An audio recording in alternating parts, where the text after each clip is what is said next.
Mathanggi nonganbaduni laina masa ngamdre makoktusu chikpa henmankhibana mamit fauba pangba ngamdre masadusu thakthak nigli risi hawalaga barum changuranga furit litki haiduna kada changakpani laina tasinduna thakthak niktuna leirambado ubada risi swailawi tafing chesilli bem kedorogise makuto amusu ta paiduni yingli unmu inglaga leiramli blanket amasu lauthokutuna su piramli aduga risi makhala tafing kumakli ima abemso thabana kedore bungo ima bemdo masanga mongdre thaba pakhana hangakli aima kedorage fever male thaba sukada purple kaki rianana tatoa kedorage bemdo masaya minghawi riana laknarakli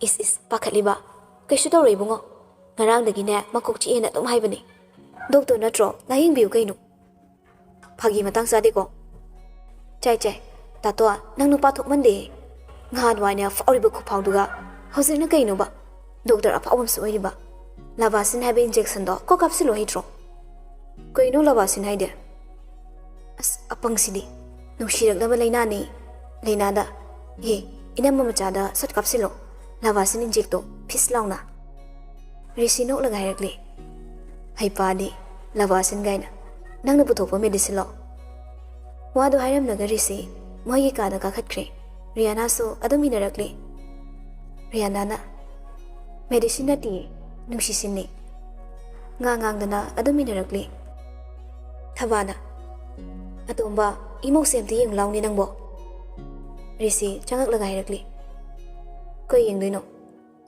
thabana haima doctor natro nangbo anaba yeng na natro risi su phamangduda lep lagai rakli doctor manadi riana na mana dress haibam thu e asidi fever ni khangam gani kaino hidak thau labasin kapo hozima laina di masangam dabana wam tangangre risi laina gi marai bakto makhuna thamakli laina sufat yengakli laina ni yak paduda risi makhutto amufat lauthokre aduga magi ka ama leibaduda changkre nganthoisu water bag ama paiduna karakli sese makhongda thamse thabana masase ingmana loiremi bema kok chikpro nangbo laina tap nairakli mama chi riana su phamungduda karaklaga laina gi manakta famli risi so mu thoraklaga hairakli si keno pisaraga chahalo asi hairam laga guli du pirakli aduga ma thokre pok hangna guli du di chaba yadabanina chaba yanaba kai keno khara pisaranga guli do mu pisari riana so laina gi manakta leiri riana na nima nanga si rusarubra laina makhulga do siri kumakli rusabaluranga dukanaba pirol honge tawbani aduda kokse yam chilaba adudagi adum tumsile ado khara pharabo sanaram ni bawari do risi tumina tari pakhatchai lainana dumna nabado hangzabadi ngamdre kadoda fachangakli laina so risi de yengakli rianana tatoan ngaktang leramo iphone amta lawruge aduga mukarake riana ka adudagi thokre risina tamna hairakli eke sudoroi ingli bona sadubo laina wade ngangdabi yengi masa matonta aduga risida kirup yengli risina Angela di mama hoidayo doctor kaura risi gi doctor kaura haiba wahaiduna laina di ikaiba phorokli risi masa maksu doctor ni hoi makhalbadi manade adubo laina gi di icham chambo hoibana risina adum haiba poni ma masa mak laina doctor kausira hanglakpa wahangdu ikairakli laina mana tawkiba sing aduna risina kemta haiba ngamdabani haiba masu khangli nasa nungairaktradi imadu num hayuko risi haipetamu yenglamnaga thokre nganthoina cha ising pumna mohonakre laina na potharo haiduna lehuri imung sida leiriba mayamsina laina buluna tawbi masi ubada laina yamna harauzarami himna mapi sintarakli. Asuk nungsina lona tawbiriba imungsida aina maoiba phangzabase aise laibak yam faiko masida sunatana nadana aibasu asuk nungsibiramgini haibadi ai khangludre nungsire khanglasipaw aina dada haina kaubasu ngamdre aina dada bulana lauduna mabasu yam waleko aise phatabini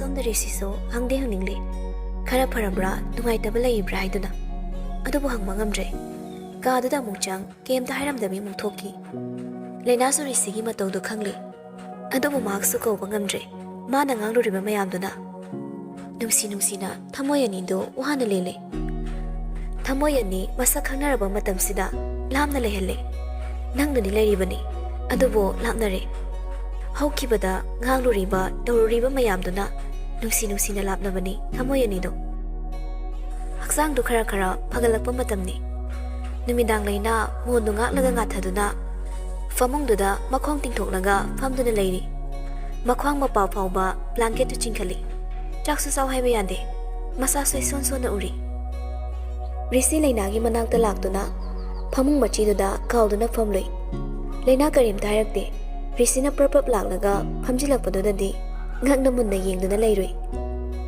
kok chiklibo chikladi simaga saselo chak saraga wadu hairaga risi leinada yengakpani leinada yenglaga leirambaduda famlambadagi fohagole sugre saunu chak to khara saselo adugi hidak to charaga potharoko wahi khara do amukta loina hairamlaga khonglei thuna thangduna thokre leina risigi matawduda nofet hore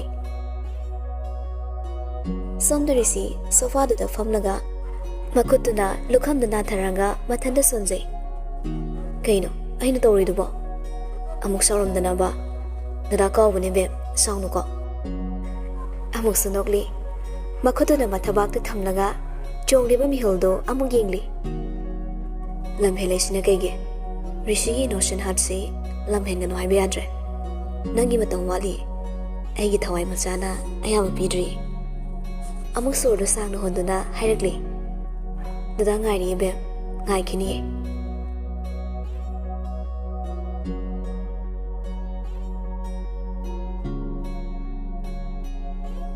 leina ayuki lai khurumduna leiri risina getlomdagi changakpani mamit ushinuna mapokning changna khurumlibado ubada risi khanjai manani risingsi aina lai oramadi loina pithokni asungsibusibo risi magi phone do longthoklaga leina da tumina photo namli namlingai duda leina mamit fat pangthorakli risi ikhang khangna kemta tawdaba saduna phone do pocket da hapchilaga imung da thwa do changki changkhriba risi da mamai lei thoktuna yengduna lehori kaino toromidubo si hairaga maso imung da changakli Riana ga amo thongsin do da thingne Riana na inam macha kaino loisindribo loisinage loira bagumani nang loisiro chalo phasana ke tharo kharaga phasamaga horen angu bagaina kena ba putro Riana nok lagai rakli che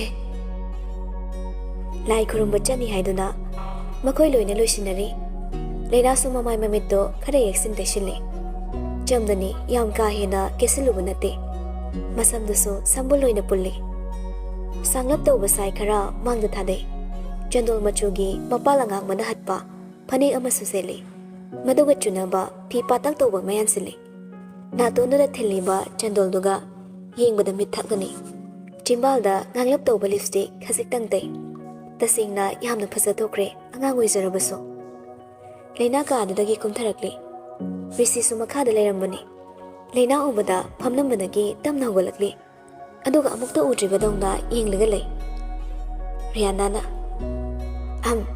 inama macha henmanro daton si phamangamdre ngantoina abemcha nangi karan sidiba risi yenglamadagi Riana na farak phurakpado adudagi mapana thokre Thabana lao Ramesna lauraga hairakli hey sena zawe risi dani hairakli bado Thabana maida Moi machin manau sidina pelabani aidi. Ngantoina. Chap manazai mi kai ni kai resu khangoi ba pangang da hengangi. Ramesna. Kedo bi kai deba. Na trane mong tombe. Leina su illiba fiduna makok to haifetang koplaga momon torakli. Somdari sidi mi huldu dang chongagli. As puthok toga dalleda. Horen pakhang masaga leramadi sudani yengkani. Angang goire aidi ba. Laisabi ga mumada ba. Maluda ay yaurisibo. Yengde nga uba ay namu yengsini. Lai kurumba loiranga makong nagari pakto fompau lakli. Leina risi Rihanna makoy uhumni. Gantoy thaba Ramesh sana jawba makoy di mamang chatkre. Risi do Leina ga Rihanna gagi matungda tabli inde. Yengliba mit yengdudi Leina da ni yengliba do. Leina na Rihanna ising thakningi asi dukan sidagi leigise. Ani da dukan macha adwai da famli basing adugi marak da changkre. Risi su adu minarakli. Rihanna na inama leiramo ayas omang magi pofam sidagi ne singzu bara khar leirakke ba yam chaningi. Risi da mo ansil laga hairakli. Tatwa inama si sing thakningi ayas om chaluge. Asi haram naga chatkre. Leina dukan du ansil laga wa henge tawbaga Risi na oina hairakli. Ising am talawsuge. Leina Risi da haifetang yenglaga dumina leptuna leiri. Risi gi matung oiramna. Ising du pirakpaga lauraga Leina da pirakli. Leina su tapna lauri. Paisa piramlaga ani mangthok minarakli. Rishina. Yarabo. Leina su hei haiduna mangak tunomli. Wahai oina di hairaga pakum di piraktre. Risi su makata na hangsiludre. Lao haibagum haifering lamlaga mana mangthaduna chatkre. Moli amadasu adum minarakli. Khanghaudana Leina gi tungdagi nupa amada laknarakli. Hai Leina. Leirang fazabido natro. Uda kuirine. Leina khapre khangi. Risi so onthokduni yengakli. Pamel gayam toina punba mioi singni. Leina na di masakam da khangdre. Adubo makhoi na di Leina bu khangli. Rishina. Kana nupadana. Noi hero ro fazabiya. Nupa mana mo hairakli. Ai khangbro. Noi da pamel do aduga tinabani. Nang di am fasaramena. Luhonglaba nangbo. Amana mo hairakli. Nang da hen mathiraga nayume panthokibadagi pamel le ngaw boli. Mari na nangsa yam thakmoi sing na pamjabani. Wadu hairaga moi masen karyamna duna nongmini. Leina Risi gi pamomda ta pairakli.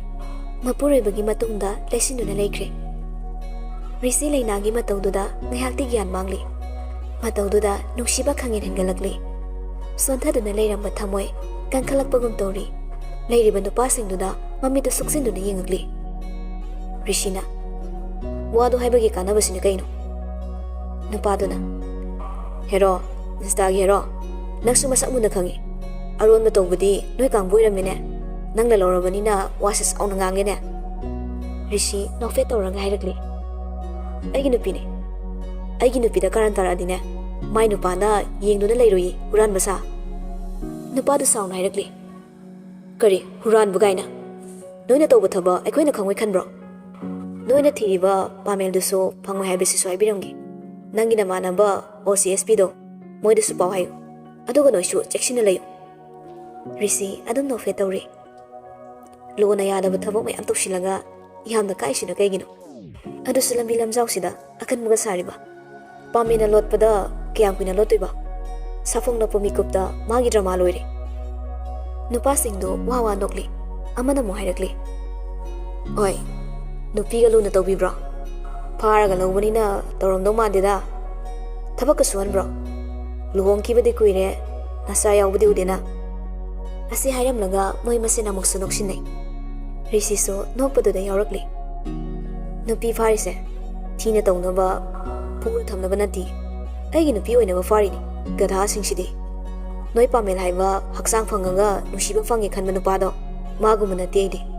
Haksang khangmi hoba sagi sadong pamba sado kuin hingaro haibiyo. Khara kuina lot khwayo. Aduga mana Rishigi thawai oiribi bemda karan tarakano.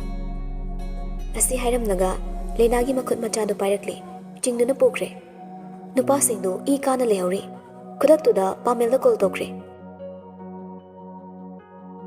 ꯁꯣꯝꯗ ꯑꯅꯤꯗꯨ ꯂꯥꯛꯃꯤꯟꯅꯩ ꯄꯥꯏꯔꯤꯕ ꯈꯨꯠꯁꯥꯁꯤꯡꯗꯣ ꯊꯥꯗꯣꯛꯅꯤꯡꯗ꯭ꯔꯤꯁꯤ ꯂꯩꯅꯥꯁꯨ ꯀꯩꯝꯇ ꯍꯥꯏꯔꯛꯇꯦ ꯄꯥꯏꯔꯤꯕ ꯃꯈꯨꯠꯇꯣ ꯂꯥꯎꯊꯣꯛꯀꯦꯁꯨ ꯈꯟꯗꯦ ꯃꯥꯁꯨ ꯑꯗꯨꯝ ꯁꯝꯗꯨꯅ ꯆꯠꯂꯤ ꯔꯤꯁꯤꯗꯣ ꯃꯇꯣꯝꯇ ꯃꯣꯃꯣ ꯅꯣꯛꯆꯩ ꯂꯩꯅꯥꯁꯨ ꯔꯤꯁꯤꯅ ꯅꯣꯛꯂꯤꯕꯗꯣ ꯎꯔꯤ ꯃꯥꯁꯨ ꯅꯣꯛꯐꯦꯠꯀ ꯇꯧꯔꯛꯂꯤ ꯋꯥꯗꯤ ꯑꯝꯇ ꯉꯥꯡꯅꯗꯦ ꯑꯅꯤꯃꯛ ꯇꯨꯃꯤꯟ ꯆꯠꯅꯩ ꯑꯁꯨꯝ ꯂꯥꯛꯄꯅ ꯒꯥꯔꯤ ꯄꯥꯛ ꯇꯧꯔꯝꯂꯤꯕ ꯃꯐꯝꯗꯨ ꯌꯧꯔꯦ ꯃꯃꯥꯍꯣꯏ ꯂꯩꯕꯗꯨ ꯎꯕꯗ ꯄꯥꯏꯔꯛꯂꯤꯕ ꯃꯈꯨꯠꯇꯣ ꯁꯠꯇꯣꯛꯀꯦ ꯇꯧꯔꯛꯂꯤ ꯃꯗꯨ ꯈꯪꯅꯗꯨꯅ ꯔꯤꯁꯤꯁꯨ ꯇꯞꯅ ꯊꯥꯗꯣꯛꯅꯤꯡꯗ ꯊꯥꯗꯣꯔꯛꯂꯤ ꯉꯥꯟꯊꯣꯏꯅ ꯀꯗꯥꯏꯗ ꯑꯃꯨꯛ ꯄꯜꯂꯨꯔꯤꯅꯣ ꯔꯤꯁꯤꯅ ꯑꯕꯦꯝꯆꯥ ꯉꯥꯏꯔꯤꯕ ꯑꯗꯨꯒ ꯃꯥꯅ ꯁꯤ ꯂꯩꯔꯝꯃꯤ ꯋꯥꯗꯣ ꯑꯃꯔꯣꯝꯗ ꯑꯣꯏꯅ ꯍꯥꯏꯔꯛꯂꯤ ꯔꯤꯌꯥꯅꯥꯅ ꯋꯥꯔꯤ ꯁꯥꯖꯧꯅ ꯆꯥꯟꯁ ꯄꯤꯕꯤꯕꯅꯦ ꯍꯔꯥꯎꯒꯦꯗꯤ ꯂꯩꯇꯦ ꯊꯕꯥꯅ ꯀꯩꯅꯤꯒꯦ ꯃꯁꯤꯗꯤ ꯔꯥꯃꯦꯁꯅ ꯋꯥ ꯈꯪꯈꯤꯕꯁꯤꯅ ꯉꯥꯟꯊꯣꯏꯅ ꯏꯃꯥ ꯂꯥꯎꯁꯦ ꯃꯣꯏ ꯍꯧꯅꯕꯤꯁꯦ ꯑꯃꯨꯛ ꯇꯧꯔꯛꯑꯅꯤ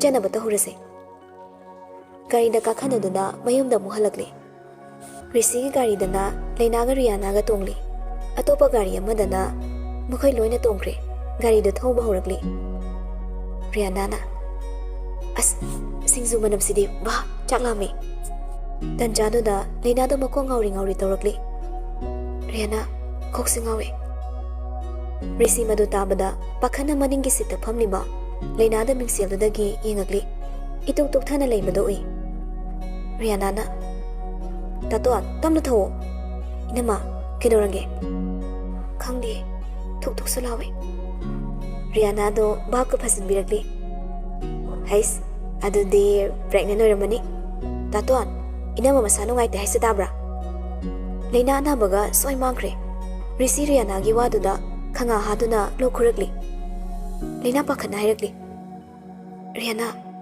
ꯀꯩꯅꯣ ꯑꯗꯨ ꯅꯠꯇꯦ ꯔꯤꯁꯤꯅ ꯑꯕꯦꯝꯆꯥ ꯁꯦꯔꯥꯟ ꯇꯨꯔꯥꯟ ꯉꯥꯡꯅꯨꯀꯣꯅ ꯁꯨꯝ ꯍꯥꯏꯕꯅꯤꯅ ꯂꯥꯏꯌꯣꯡꯁꯤꯗ ꯗꯣꯛꯇꯔꯅꯤꯅ ꯌꯥꯝ ꯈꯪꯉꯤ ꯇꯥꯇꯣꯟ ꯗꯣꯛꯇꯔ ꯔꯤꯁꯤꯒꯤ ꯃꯆꯟꯅꯨꯄꯤꯅꯤꯗꯅ ꯑꯗꯨꯕꯨꯗꯤ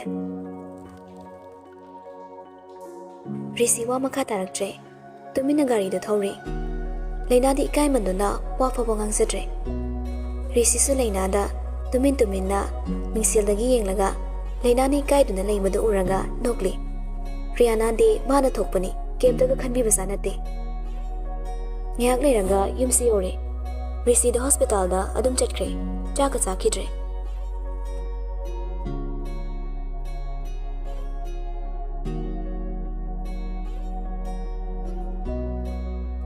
ꯅꯨꯡꯊꯤꯜꯒꯤ ꯃꯇꯝꯅꯤ ꯂꯩꯅꯥ ꯀꯥꯗ ꯐꯤꯜꯝ ꯑꯃ ꯊꯥꯔꯒ ꯁꯨꯝ ꯃꯊꯟꯗ ꯌꯦꯡꯗꯨꯅ ꯂꯩ ꯅꯥꯀꯟꯅ ꯊꯝꯂꯤꯕ ꯐꯣꯟꯗꯨ ꯈꯤꯡꯉꯛꯂꯤ ꯑꯟꯅꯣꯟ ꯅꯝꯕꯔꯅꯤ ꯂꯩꯅꯥꯁꯨ ꯀꯣꯜꯗꯣ ꯁꯠ ꯄꯥꯏꯈꯠꯂꯤ ꯍꯜꯂꯣ ꯂꯩꯅꯥ ꯀꯅꯥ ꯑꯩꯅꯦ ꯄꯥꯃꯦꯜꯅꯦ ꯂꯩꯅꯥ ꯐꯣꯟꯒꯤ ꯁ꯭ꯀ꯭ꯔꯤꯟꯗꯨꯗ ꯌꯦꯡꯂꯤ ꯂꯩꯅꯥ ꯅꯨꯡꯉꯥꯏꯔꯤꯕꯣ ꯂꯩꯅꯥ ꯁꯣꯔꯗꯨ ꯁꯥꯡꯅ ꯍꯣꯟꯗꯣꯛꯂꯒ ꯀꯩ ꯃꯔꯝꯒꯤ ꯀꯣꯜ ꯇꯧꯔꯛꯄꯅꯣ ꯅꯝꯕꯔꯁꯤꯅ ꯀꯅꯥꯗꯩ ꯂꯧꯕꯅꯣ ꯌꯥꯝ ꯍꯣꯡꯉꯝꯃꯤꯅ ꯁꯥꯎꯔꯤꯕꯣ ꯑꯩꯉꯣꯟꯗ ꯂꯩꯅꯥꯗꯣ ꯈꯣꯏꯗꯧ ꯁꯥꯎꯒꯠꯂꯛꯂꯤ ꯀꯩꯅꯣ ꯍꯥꯏꯅꯤꯡꯉꯤꯁꯦ ꯄꯥꯃꯦꯜ ꯅꯣꯛꯂꯒ ꯍꯥꯏꯔꯛꯂꯤ ꯀꯩꯅꯣ ꯌꯥꯝ ꯁꯥꯎꯔꯤꯁꯤꯕꯣ ꯊꯥꯏꯅꯒꯤ ꯑꯩꯒꯤ ꯂꯩꯅꯥꯗꯣ ꯑꯣꯏꯔꯝꯗ꯭ꯔꯦꯅ ꯂꯨꯍꯣꯡꯕꯗꯤ ꯆꯍꯤ ꯐꯥꯗ꯭ꯔꯦ ꯍꯩꯅꯗꯦ ꯅꯨꯡꯁꯤꯗꯦ ꯍꯥꯏꯔꯝꯕ ꯅꯨꯄꯥꯗꯨꯅ ꯑꯩꯉꯣꯟꯗ ꯍꯦꯟꯈ꯭ꯔꯕꯣ ꯂꯩꯅꯥꯗꯣ ꯍꯦꯟꯅ ꯁꯥꯎꯅꯤꯡꯂꯛꯂꯤ ꯑꯩꯒꯤ ꯂꯩꯅꯥ ꯍꯥꯏꯗꯤ ꯀꯩꯅꯣ ꯃꯗꯨꯒꯤ ꯃꯇꯝ ꯍꯦꯟꯈ꯭ꯔꯦ ꯅꯪꯕꯨ ꯃꯇꯝꯗꯨꯗ ꯑꯩꯉꯣꯟꯗ ꯀꯔꯤ ꯍꯥꯏꯈꯤꯒꯦ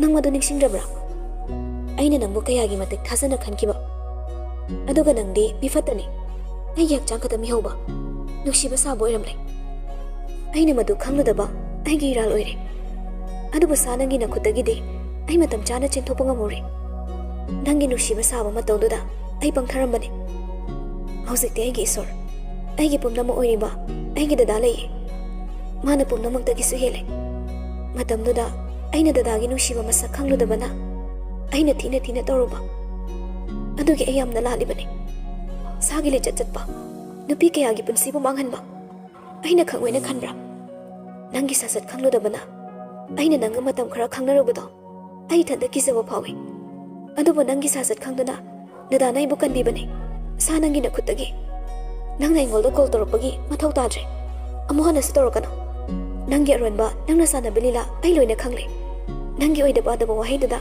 ꯑꯩ ꯍꯧꯖꯤꯛ ꯄꯪꯊꯗꯨꯅ ꯂꯩꯒꯅꯤ ꯈꯟꯒꯅꯨ ꯋꯥ ꯄꯥꯃꯦꯜꯗ ꯁꯤꯡꯅꯕꯗ ꯅꯪꯁꯨ ꯌꯥꯎꯔꯕ ꯑꯗꯨꯕꯨ ꯄꯥꯃꯦꯜꯅ ꯄꯥꯝꯈ꯭ꯔꯕ ꯅꯪꯗꯤ ꯐꯪꯗꯕ ꯌꯥꯔꯣꯏ ꯑꯩꯁꯨ ꯂꯦꯝꯅꯇ ꯑꯣꯏꯌꯦ ꯑꯗꯨꯒ ꯅꯪꯅ ꯂꯩꯔꯤꯕ ꯃꯐꯝꯗꯣ ꯑꯗꯨꯁꯨ ꯆꯦꯛꯁꯤꯟꯅ ꯂꯩꯌꯨ ꯑꯩ ꯀꯅꯥꯅꯣ ꯍꯥꯏꯕ ꯅꯪ ꯃꯁꯛ ꯈꯪꯗ꯭ꯔꯤꯕ ꯂꯤꯅꯥ ꯀꯞꯅꯤꯡ ꯂꯥꯎꯔꯛꯂꯦ ꯅꯪ ꯈꯛꯇꯅ ꯉꯝꯕ꯭ꯔꯥ ꯅꯪꯉꯣꯟꯗꯒꯤ ꯍꯦꯟꯕ ꯂꯩ ꯍꯥꯏꯕꯁꯤꯗꯤ ꯅꯪ ꯈꯪꯗꯕ꯭ꯔꯥ ꯃꯤꯐꯠꯇ ꯅꯪꯒ ꯑꯩꯒ ꯀꯔꯤꯒꯤ ꯍꯥꯟꯅ ꯊꯦꯡꯅꯍꯜꯂꯤꯕꯅꯣ ꯅꯪꯒ ꯊꯦꯡꯅꯗ꯭ꯔꯤꯉꯩ ꯑꯩꯒꯤ ꯗꯗꯥꯒ ꯍꯥꯟꯅ ꯊꯦꯡꯅꯔꯝꯃꯗꯤ ꯑꯩ ꯁꯨꯃꯥꯏꯅ ꯋꯥꯔꯣꯏ ꯅꯪꯒ ꯗꯗꯥꯒ ꯆꯥꯡꯗꯝꯅꯕꯁꯨ ꯌꯥꯔꯣꯏ ꯑꯩꯅ ꯍꯟꯖꯤꯟ ꯍꯥꯏꯔꯤ ꯑꯃꯨꯛ ꯍꯟꯅꯁꯨ ꯌꯦꯜꯂꯛꯀꯅꯨ ꯂꯩꯅꯥ ꯀꯣꯜꯗꯨ ꯀꯛꯊꯠꯂꯤ ꯑꯗꯨꯒ ꯅꯝꯕꯔꯗꯣ ꯕ꯭ꯂꯣꯛ ꯊꯝꯖꯤꯜꯂꯤ ꯐꯣꯟꯗꯨ ꯊꯝꯈ꯭ꯔꯕ ꯇꯨꯡꯗ ꯂꯩꯅꯥ ꯍꯤ ꯀꯞꯊꯣꯔꯛꯂꯤ ꯄꯦꯟꯗꯅ ꯀꯞꯂꯤ ꯌꯥꯝ ꯄꯦꯟꯗꯅ ꯀꯞꯂꯤ ꯑꯗꯨ ꯀꯞꯅꯤꯡꯂꯨꯔꯤꯕꯗꯣ ꯄꯥꯃꯦꯜꯅ ꯃꯉꯣꯟꯗ ꯀꯣꯜ ꯇꯧꯔꯛꯄꯒꯤꯁꯨ ꯅꯠꯇꯦ ꯃꯥꯅ ꯃꯇꯝ ꯑꯃꯗ ꯔꯤꯁꯤꯒꯤ ꯑꯁꯦꯡꯕ ꯅꯨꯡꯁꯤꯕ ꯈꯪꯗ꯭ꯔꯤꯕ ꯃꯇꯝꯗꯨꯗ ꯇꯧꯈꯤꯕꯁꯤꯡꯗꯨꯅ ꯍꯧꯖꯤꯛ ꯐꯥꯎꯕ ꯔꯤꯁꯤꯕꯨ ꯀꯧꯕ ꯉꯝꯗꯅ ꯂꯩꯕ ꯃꯁꯤꯅ ꯑꯋꯥꯕ ꯑꯣꯏꯗꯨꯅ ꯃꯁꯥꯗꯣ ꯄꯦꯟꯗꯅ ꯀꯞꯂꯤꯕꯅꯤ ꯂꯩꯅꯥꯗꯣ ꯔꯤꯁꯤꯕꯨ ꯅꯨꯡꯁꯤꯕ ꯍꯦꯜꯂꯛꯂꯤ ꯗꯗꯥ ꯍꯥꯏꯅ ꯀꯧꯅꯤꯡꯕ ꯐꯥꯎꯔꯦ ꯑꯗꯨꯕꯨ ꯃꯥ ꯀꯧꯕꯗꯤ ꯉꯝꯗ꯭ꯔꯦ ꯔꯤꯁꯤꯅꯁꯨ ꯀꯧꯔꯛꯇꯦ ꯋꯥꯁꯨ ꯌꯥꯝꯅ ꯋꯥꯔꯦ ꯔꯤꯁꯤꯅ ꯋꯥꯈꯤꯕ ꯑꯗꯨꯒ ꯃꯥꯁꯨ ꯋꯥꯔꯦ